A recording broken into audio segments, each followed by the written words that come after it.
My grandfather started a New Orleans stevedoring company in 1892. I'm an old river rat, yep, born and raised in New Orleans. We have the Mississippi River, that's the number one asset. Number two, we have the Public Belt Railroad.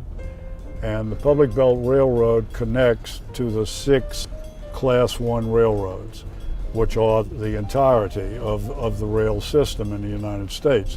So we can basically ship to and from any point in the United States via rail, which is a tremendous competitive advantage. We have very good labor, cost-effective labor. We have land that can be developed for maritime-related activity. The emphasis on our business is the rail connection.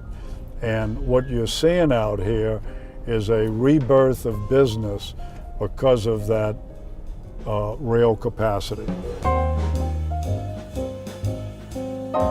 There's been a whole host of infrastructure improvements from the port all the way through the industrial canal. So one thing that has always plagued ports and plagued railroads is the lag time between a container coming into port and actually leaving port.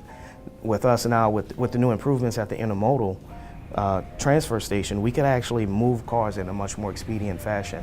We've seen improvements internally at the belt that has gone from maybe as long as a 7-day lag time to just a day and a half.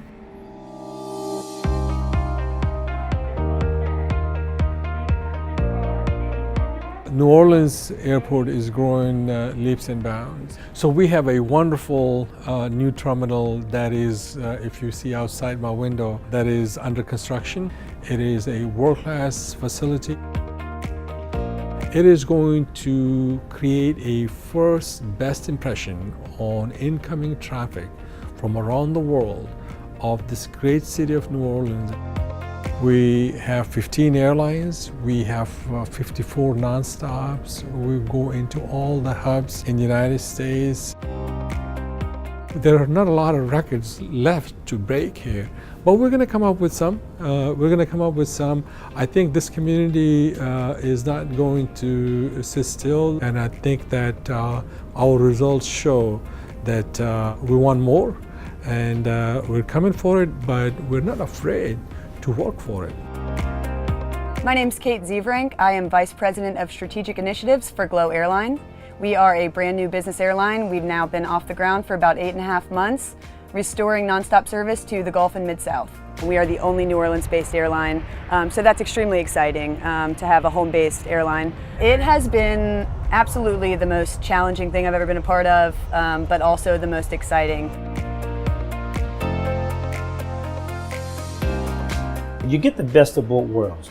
You get the feel of a big city, and you get the homeliness of a small town.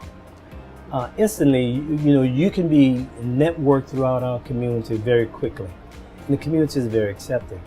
New Orleans was one of the only cities throughout the United States and around the world that kept its streetcar services operating at the time in the 1930s and 40s, where the political decision was to take rail systems out of inner cities and replace them with rubber tires or bus services. They're environmentally friendly, they're green, they're economically viable, they sustain and maintain a life cycle beyond the life cycle of a bus, and more importantly, they're cool to ride. They really are, they're fun to ride, and they're great to look at.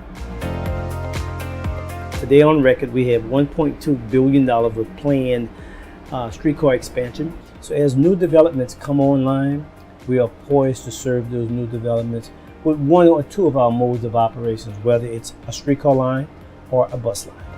And as I meet and speak and network with other business leaders, the same sentiment is there. New Orleans is a great place to do business and getting better.